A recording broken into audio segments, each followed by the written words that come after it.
Mari kita berdoa. Ya. Terima kasih ya Tuhan karena Kau mau memenuhi kami dengan firman-Mu. Ya. Karena siapakah kami ini ya Tuhan yang bisa berjalan dengan tepat, benar, sesuai dengan yang Tuhan kehendaki.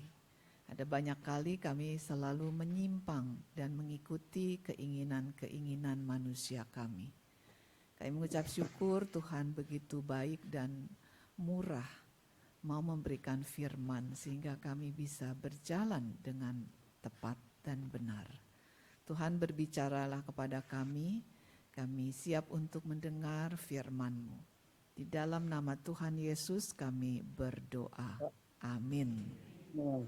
Selamat pagi Bapak Ibu, apa kabar? Pagi juga. Sehat ya semuanya ya? Ya. Amin. Pagi, Kita akan pagi. melihat firman Tuhan dari Lukas pasal 24. Ayatnya tidak banyak yang akan kita baca pada hari ini. Lukas 24, kita akan baca ayat 50 sampai 53. 50 sampai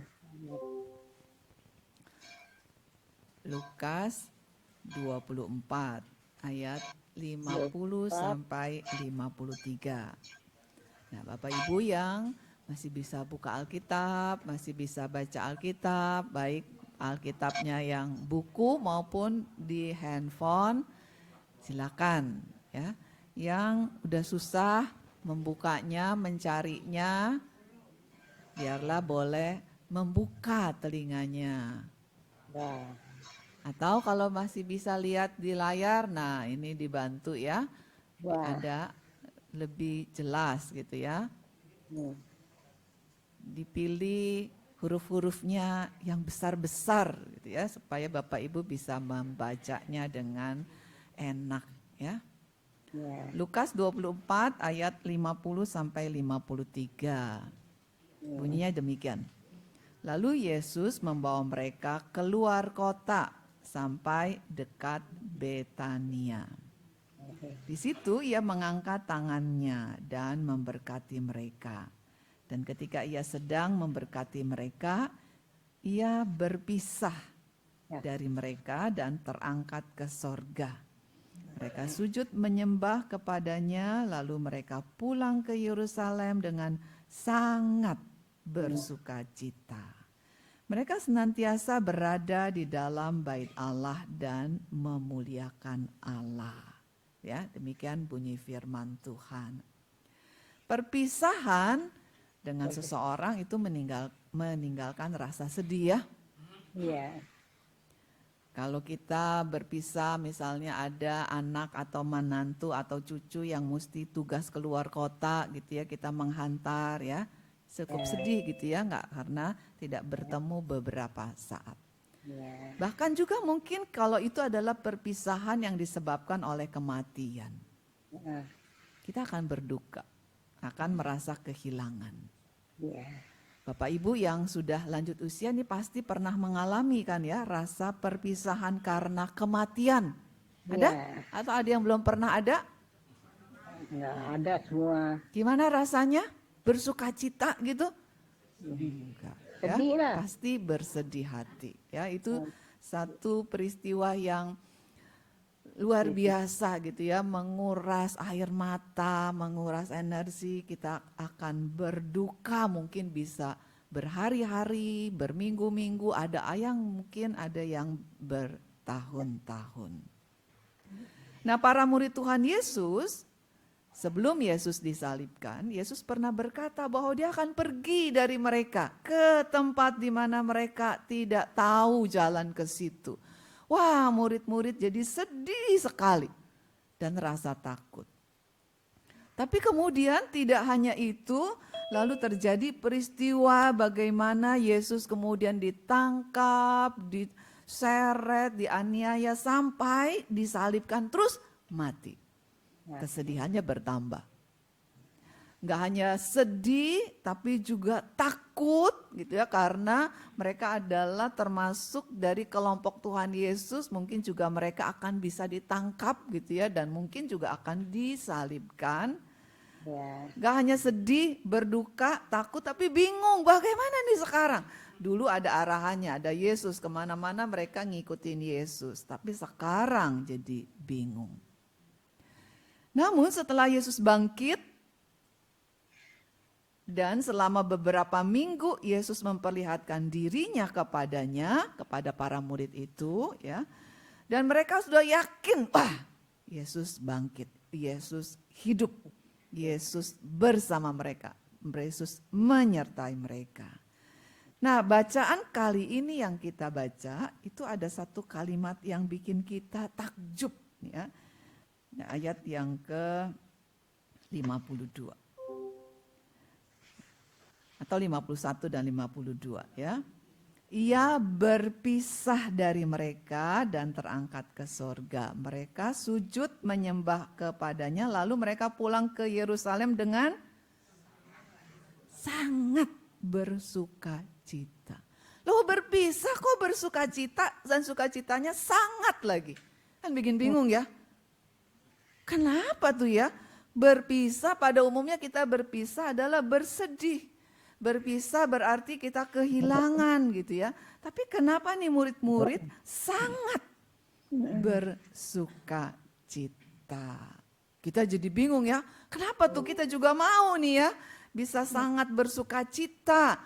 Karena kita hidup hari ini mungkin dengan berbagai macam kesulitan, penderitaan, kesusahan, belum lagi sakit penyakit, ntar ini, ntar itu gitu ya. Kita rasanya hati ini penuh duka terus, tiap hari rasanya penuh duka. Kepengen tuh kayak murid-murid Tuhan Yesus ya, sangat bersuka cita. Kira-kira kenapa sih? Nah, kita mau baca dari Kisah Para Rasul pasal yang pertama. Karena peristiwanya ternyata kita harus lihat bagian yang lain untuk melihat ada apa sih sampai mereka bisa bersuka cita gitu ya. Sebelum Yesus terangkat, lalu kemudian awan menutupi Tuhan Yesus, lalu tidak bisa terlihat lagi gitu ya. Ada apa sebelum peristiwa terangkat itu? Nah, kita mau baca nih ya. Ayat 8. Tadi yang menjadi ayat pembuka kebaktian kita hari ini. Ya, Kisah Para Rasul pertama ayat 8. Bunyinya begini ya. Kamu akan menerima kuasa kalau Roh Kudus turun ke atas kamu, dan kamu akan menjadi saksiku di Yerusalem dan di seluruh Yudea dan Samaria dan sampai ke ujung bumi. Artinya menjelang Yesus akan berpisah, Yesus memberikan apa? Pesan. Pesan-pesan terakhir. Ya, membuat akhirnya dengar pesan itu mereka sangat bersukacita. Jadi waktu lihat Yesus pelan-pelan tidak terlihat lagi, nggak bersama-sama, nggak ada lagi nih ya. Dengar pesan itu hatinya bersuka cita. Pesan terakhir. Ya, kalau kita mendapatkan pesan terakhir dari mama atau dari papa atau dari suami atau dari istri gitu ya, atau dari anak, pesan terakhir gitu ya. Kita akan pegang itu dan rasanya ayo berjuang lagi, semangat lagi, kerja lagi, usaha lagi. Apa sih pesan Yesus terakhir? Pesannya apa? Satu, murid-murid akan menerima kuasa. Kedua, murid-murid akan menjadi saksi Yesus. Itu pesan terakhir. Artinya dengan pesan ini, murid-murid mengerti bahwa Yesus tetap bersama mereka. Tidak pernah meninggalkan. Karena apa? Yesus akan beri kuasa. Kalau Roh Kudus turun berarti Roh Kudus itu akan bersama dengan mereka. Kalau dulu Yesus secara fisik kalau ada di Yerusalem nggak ada di Galilea. Kalau ada di perniagaan tuh mungkin di toko 3 nggak ada gitu ya. Tapi kalau Roh Kudus kemudian datang dan menyertai mereka, berarti di mana? Dimanapun. Mau di WC, mau di kamar, mau di ruang tamu, mau di perniagaan, mau di mungkin anak cucu mantu ada yang tugas di Kalimantan atau ada yang di mana-mana. Yesus bersama dengan orang percaya dan memberikan kuasa. Untuk apa? Menjadi saksi. Artinya Yesus naik ke surga lalu kemudian memberikan satu tugas yang besar. Dipercaya. Murid-murid kan dulu merasa sudah gagal nih ikut Tuhan. Kenapa? Meninggalkan Tuhan, menyangkali Tuhan, kemudian akhirnya rasa tidak percaya, gagal nih mengikut Tuhan. Tapi Yesus mengatakan, sekarang aku beri kamu tugas besar. Tugasnya apa? Jadi saksi Yesus. Jadi Bapak Ibu di sini jangan mengatakan, wah jadi saksi Yesus adalah mungkin pengurus doang Betaria. Atau nih para penatua, atau para pendeta gitu ya, atau para pengurus ya. Saya apalagi saya sudah tua gitu ya, dengar udah susah, mata susah lihat, jalannya juga udah susah. Mana mungkin dikasih tugas besar lagi? Tidak, nggak ada patokan seperti itu. Kamu akan menjadi saksiku. Nah ini yang akan kita lihat. Ini adalah tugas besar Bapak dan Ibu. Nah artinya kita mau lihat ada 3 hal ya. Menjadi saksi Yesus bukan menjadi hakim sesama. Ya, saksi sama hakim beda ya. Kalau hakim itu menghakimi. Tapi kalau jadi saksi cuman menceritakan gitu ya. Menceritakan apa? Menceritakan tentang Yesus. Yesus sudah lakukan apa? Yesus meneduhkan angin ribut. Yesus sudah kemudian membangkitkan orang mati. Yesus memberikan orang makan. Yesus mencelikan mata orang buta. Yesus kemudian membuat orang yang lumpuh bisa berjalan gitu ya. Menceritakan yang Yesus lakukan, yang Alkitab katakan tentang Yesus. Atau menceritakan Yesus sudah lakukan apa untuk hidup kita. Yesus ternyata ya, tadi sebelum kita ibadah tuh banyak kita ngobrol sama banyak bapak dan ibu. Cerita bahwa kakiku nih dengkul. Ya, ternyata walaupun sakit-sakit bisa jalan ke gereja, sudah mendingan. Siapa yang kerjakan itu? Yesus. Jadi ada banyak yang Yesus lakukan dalam hidup kita. Atau kita pernah dengar ya, ada orang-orang yang sudah menceritakan hidupnya bagaimana kemudian dari seorang yang penuh dengan hatinya cemas banget. Kemudian setelah percaya Tuhan Yesus menjadi hatinya tenang dan damai. Pernah dengar itu? Kita bisa ceritakan. Menjadi saksi Yesus nggak sama dengan jadi hakim. Artinya apa? Kita cenderung hidupnya ini dalam kehidupan orang percaya suka jadi hakim ya. Contohnya apa? Kita suka melontarkan komentar-komentar yang buruk. Kita suka apa? Ngegosipin orang. Jadi hakim. Kita menceritakan si A, si B itu tuh dia begini loh, dia dengan suaminya begitu-begitu, dia dengan istrinya begitu-gitu begitu sih makanya tuh hidupnya jadi nggak diberkati oleh Tuhan tuh karena tuh ya begini dan begitu dan begini dan begitu gitu ya. Pernah nggak kita lakukan itu? Ada? Nggak ada ya? Bagus ya, puji Tuhan ya. Bahwa jemaat Betaria ini tidak menjadi hakim dan mau menjadi saksi. Kita mungkin dengar atau kita mungkin lihat memang mungkin kehidupannya nggak benar gitu ya, tidak baik. Apa yang harus kita lakukan tuh? Tidak jadi hakim. Kita tahu memang mungkin nggak benar hidupnya. Yang kita bisa lakukan apa? doakan dia. Tuhan, aku enggak tahu hidupnya dia seperti apa, tapi rasanya dia hidup mungkin enggak penuh dengan sukacita dan damai. Saya mau doakan supaya Tuhan berikan sukacita dan damai. Itu ya? Enggak jadi hakim, tapi jadi saksi Yesus. Nah, itu yang terjadi ketika Tuhan Yesus menyembuhkan orang yang dirasuk setan. Yesus berkata begini tuh di Markus pasal yang ke-5.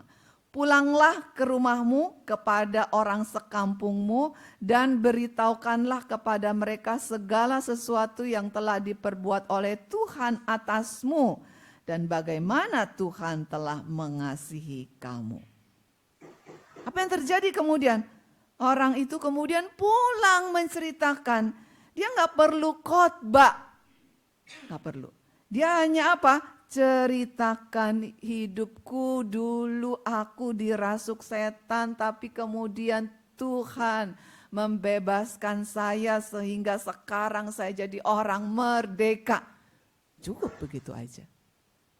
Jadi saksi Yesus. Jadi Bapak Ibu di sini apapun Bapak Ibu, saya pengetahuan Alkitabnya nggak banyak. Tak perlu banyak. Tapi yang pasti Bapak Ibu pernah mengalami bagaimana Tuhan menolong, memelihara, memberikan penghiburan, menguatkan Bapak Ibu kan? Ceritakan. Ceritakan itu. Kenapa? Dengan kita mau belajar menceritakan, kita menjadi saksi Yesus, bukan hakim bagi sesama kita. Nah, ada satu kisah di dalam perjanjian lama ya. Pada waktu Nehemia mendengar ada kisah bagaimana kampungnya itu sedang mengalami satu kondisi yang memprihatinkan ya, dihina-hina sebagai satu bangsa ya. Bangsanya habis gitu ya. Temboknya runtuh waktu dia dengar ya. Menangis banget. Lalu habis nangis apa? Setelah nangis kemudian ngoceh di mulut, iya ngoceh di mulut tapi dengan berlutut. Berlutut berdoa dan membawakan itu kepada Tuhan. Lalu bangun dan bertindak untuk mengerjakan pekerjaan Tuhan. Jadi ada banyak di sekitar kita, kita dengar nih info A, B, C, D, F, G gitu ya. Habis dengar gimana? Turunnya kemana habis dengar? Ke mulut ya. Habis dengar turunnya ke mulut terus cerita. Pak Rusmin, tahu nggak Pak Rusmin itu sini gini gitu tuh. Emang tuh orang itu memang keterlaluan tuh sama saya aja kalau ketemu nggak mau salaman begitu ya. Dan sebagai turunnya ke mulut tuh jadi cerita yang jelek-jeleknya. Tapi Nehemia waktu dengar turunnya kemana? Ke mata nangis, terus ke lutut berdoa. Jadi saksi Yesus bukan hakim buat sesama. Nah, bagaimana kemudian lebih lanjut? Nah, kita mau baca satu bagian ya, ayat dari 1 Yohanes 3. Ayat 18. 1 Yohanes 3 ayat 18. Bunyinya begini firman Tuhan. 1 Yohanes 3 ayat 18. Anak-anakku marilah kita mengasihi bukan dengan perkataan atau dengan lidah, tetapi dengan perbuatan dan dalam kebenaran. Kita bersaksi melalui apa? Kata-kata. Ya, dengan perkataan. Ya, ada beberapa ayat yang saya mau kutip di sini ya, dari Amsal terutama banyak sekali ya. Orang yang lancang mulutnya itu seperti tikaman pedang, tapi lidah orang bijak mendatangkan kesembuhan. Lidah lembut, pohon kehidupan. tapi lidah curang melukai hati. Perkataan orang fasik menghadang darah, tetapi mulut orang jujur menyelamatkan orang. Artinya, konkretnya bersaksi seperti apa sih menjadi saksi Yesus? Melalui apa? Perkataan. Perkataan kita itu mempengaruhi banyak orang di sekitar kita. Entah dia kemudian akhirnya menjadi berduka dan sakit hati, atau kemungkinan perkataan kita bisa kemudian membuat dia akhirnya semangat, tenang, damai, lalu kemudian berjuang lagi. Bisa begitu. Jadi perkataan kita itu punya dampak yang besar sekali. Ya, saya kasih satu ilustrasi ya. Ada seorang anak muda ya. Itu dia biasa suka menceritakan banyak hal yang negatif tentang tetangganya. Sampai kepada satu kali dia sadar, kok dia ngomong begitu ya, tetangganya jadi dikucilkan. Semua orang gak mau temenan sama dia. Semua orang benci sama tetangganya itu. Semua orang kemudian kalau ketemu itu ya menghina luar biasa. Sampai gak mau ngelihat. Ya, bahkan ada yang ekstrim lagi ya, kalau ketemu sama tetangganya itu buang ludah gitu. Jahat banget gitu ya. Kenapa? Karena ini anak muda ini suka ceritain tuh tetangganya ini.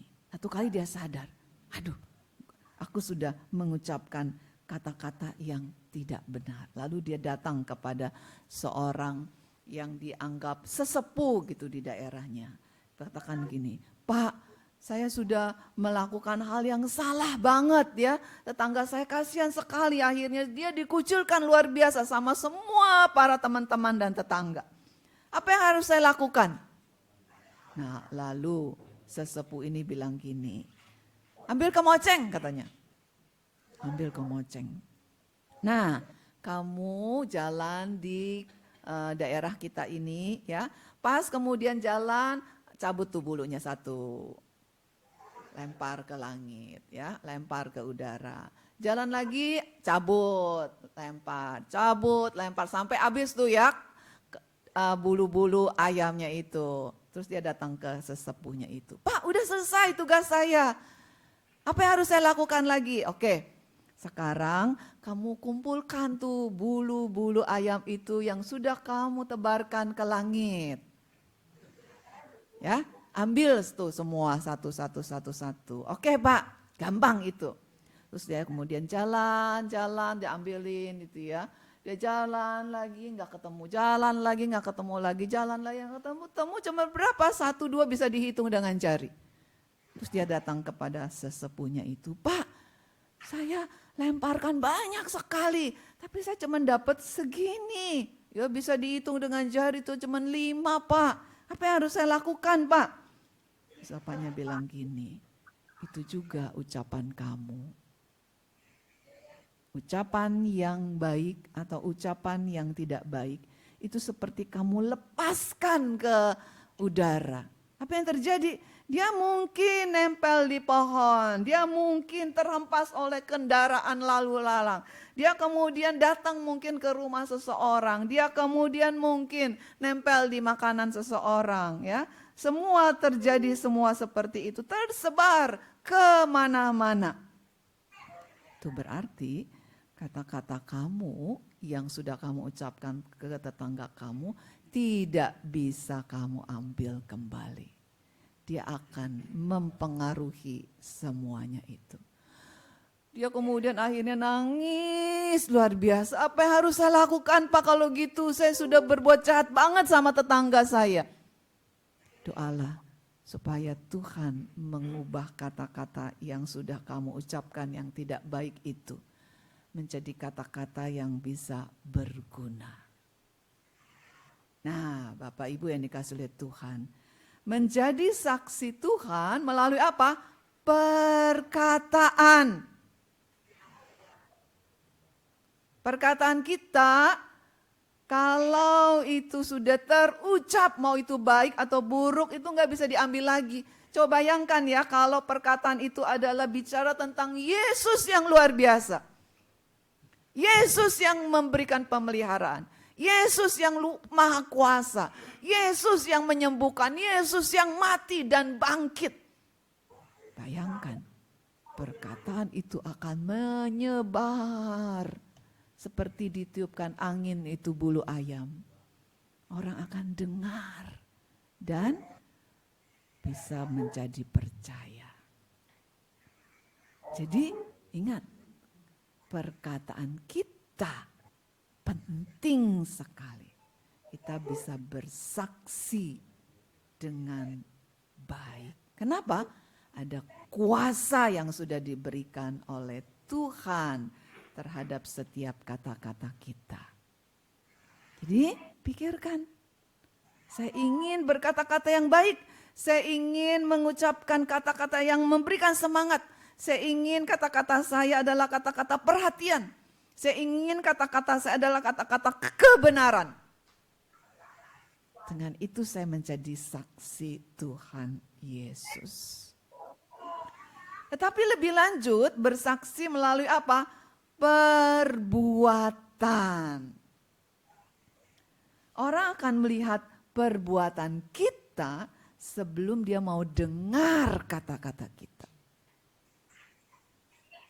Orang akan lihat siapa diri kita sebelum mau dengar mulut kita ngomong sesuatu.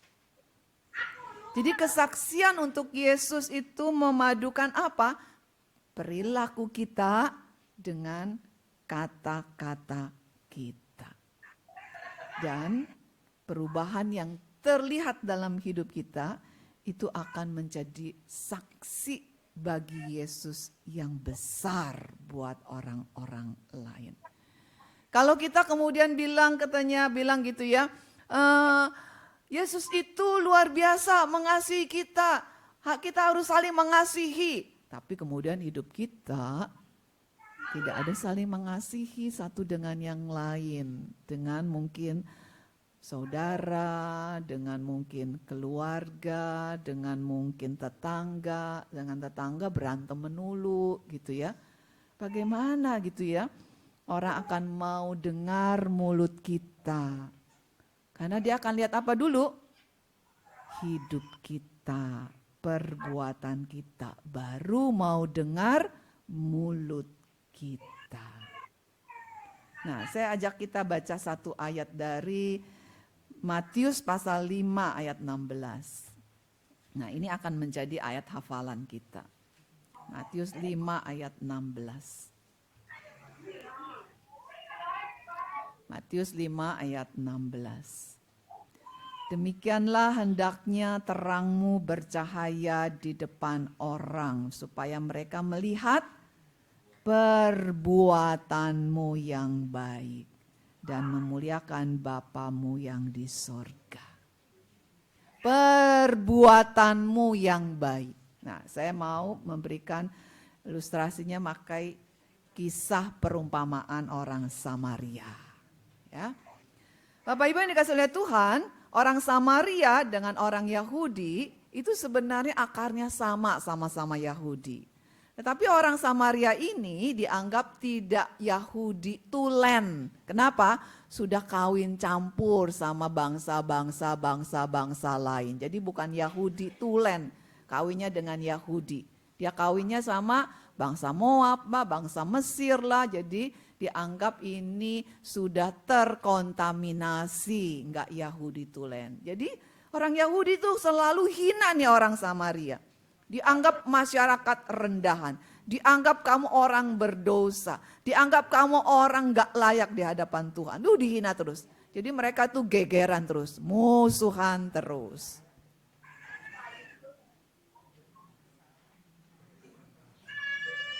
Nah, Bapak Ibu. Nah, satu kali ada seorang Yahudi itu dirampok. Ya, dirampok. Oh, mau tahu ayatnya bagian di mana gitu ya?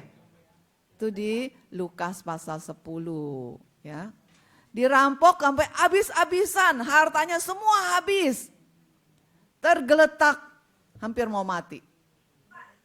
Lalu kemudian datang orang Yahudi, yaitu orang Lewi. lihat, pergi. Lalu datang lagi orang Yahudi yang lain, lihat, terus tinggalin ya. Orang Samaria yang baik hati. Sampai kemudian datang nih orang Samaria yang baik hati. Datang, apa yang dia lakukan? Pergi juga? Dia seharusnya juga pergi. Kenapa? Musuh gua. Kena celaka. Kemudian abis-abisan dirampok, abis-abisan sekarat mau mati. Rasain, lu musuh gua gitu ya. Biarlah lu mati gitu kan, paling gitu ya. Karena apa? Musuh. Karena lu musuhin gua dan lu akhirnya kena batunya tuh karena lu musuhin gua. Lu adalah orang yang gak benar, hina-hina gua terus. Jadi dia bisa lewatin terus pergi. Tapi yang dilakukan oleh Samaria ini beda. Di dalam firman Tuhan, di Lukas pasal yang ke-10, ayat yang saya bacakan beberapa kata di sini ya, yang memperlihatkan berbeda sekali si orang Samaria. Apa yang dia lakukan? Dia lihat, lalu hatinya tergerak oleh belas kasihan, terus pergi ke orang yang jadi korban perampokan itu. Terus ngapain? Lukanya dibalut. Terus disirami lukanya itu dengan minyak dan anggur. Terus dinaikin orang itu ke keledai tunggangannya. Terus dibawa ke tempat penginapannya. Terus dirawat lagi. Terus keluar duit lagi. Ada disebutkan ada 2 dinar. Supaya dibelanjakan supaya orang ini bisa sehat kembali. Artinya apa? Bahwa orang Samaria ini tahu ini musuhku, tahu orang ini sudah kemudian menghina dia, tahu orang ini sudah gosipin dia, tahu nih orang ini sudah menyakiti hati dia, tahu orang ini sudah melakukan tindakan-tindakan yang tidak benar gitu ya, yang mencelakakan dirinya malah ya, dia tidak balas dendam. Tapi nggak hanya tidak balas dendam, dia kemudian berpikir, aduh kasihan orang ini. Dia menginginkan apa? Yang baik. Karena dia ingin yang baik dalam diri orang ini, makanya dia bertindak. Samperin orang itu, dirawat lukanya, diperhatikan luar biasa, diangkat ya, nggak dibiarkan tetap tergeletak, dibawa ke tempat penginapan, dikeluarin duit lagi untuk apa? Supaya orang ini menjadi baik. Jadi tidak balas dendam, malah kemudian menginginkan yang terbaik dan melakukan yang baik. Dan itu adalah bersaksi melalui perbuatan. Saya yakin Bapak Ibu yang ada di sini, yang usianya sudah lebih banyak dari saya, itu ngalamin sakit hati dari orang-orang sekitar. Banyak kan ya? Yang kemudian dihina-hina sama orang-orang lain di sekitar karena kita akhirnya udah gak bisa produktif, gak bisa cari duit gitu ya. Lalu dihina-hina banyak hal gitu ya. Jadi kita sakit hati kan ya? Kita mau belajar dari orang Samaria itu. Tidak balas dendam, tapi menginginkan yang baik dan melakukan yang baik. Kita mungkin belum mengerjakan, belum bisa. Setidak-tidaknya doakan dia. Tuhan, aku tidak tahu bagaimana aku bisa berbuat baik kepada dia. Tapi aku berdoa supaya Tuhan tetap berkati dia. Bersaksi melalui perbuatan.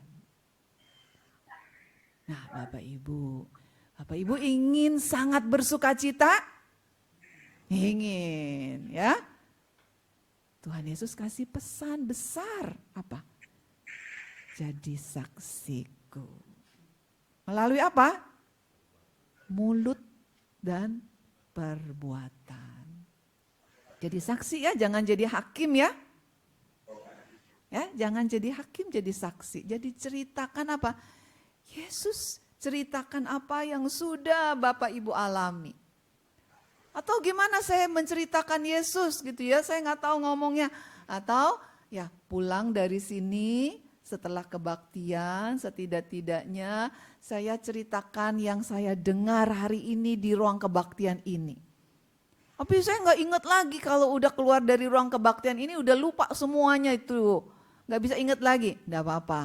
Ayat hafalannya aja dibacain. Ayat hafalan kemarin di kebaktian Betaria isinya ini loh. Ini bagus banget tuh ya. Saya mau katakan ini firman Tuhan, bisa. Kan kita ingatnya suka pendek gitu ya. Waktu duduk di sini, waktu duduk lalu kemudian berdiri udah lupa gitu ya. Nggak apa-apa. Ya, nggak apa-apa. Tapi tetap bisa bersaksi melalui mulut. Ya, jadi ingat kita ini saksi Yesus, bukan hakim Yesus. Kedua, bersaksi dengan apa?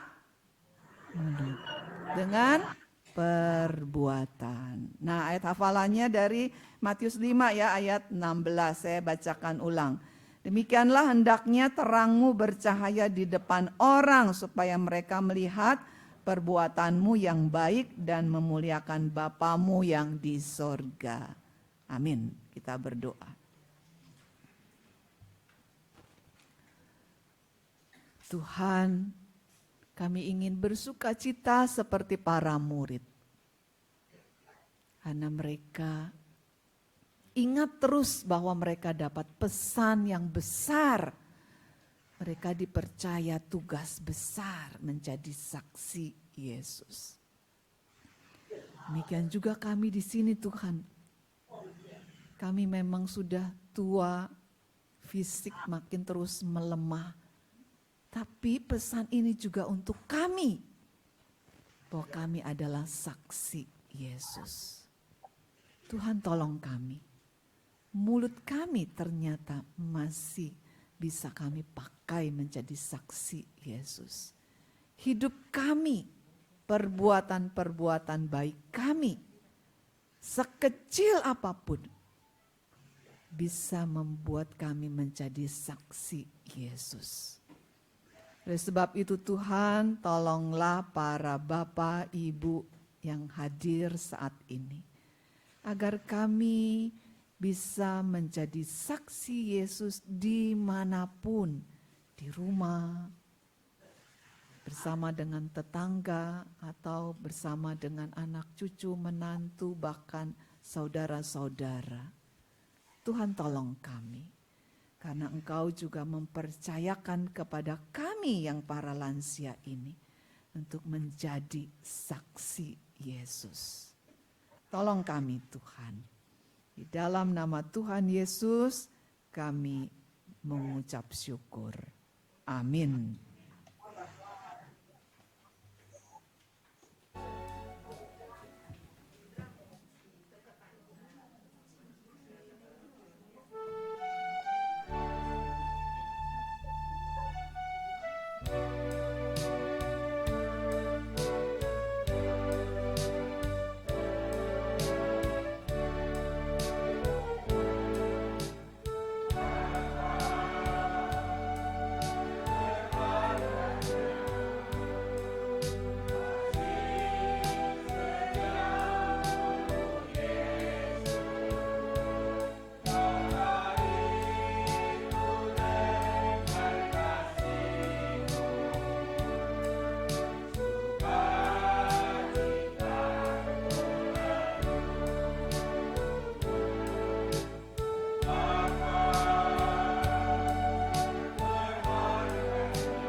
Mari kita berdoa.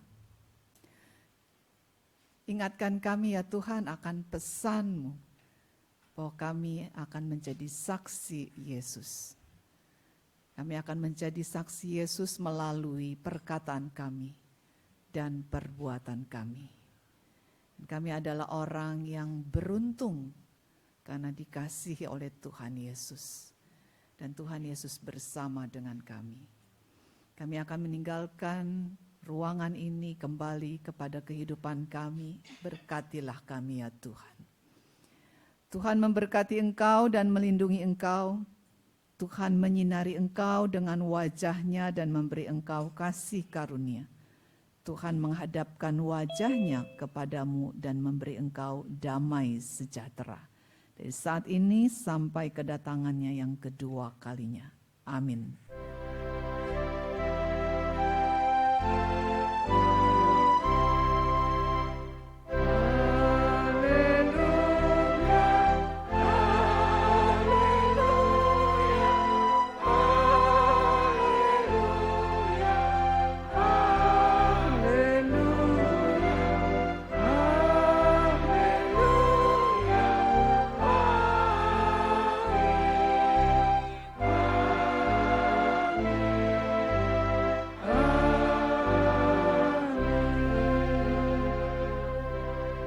Silakan duduk dan ambil saat teduh sejenak.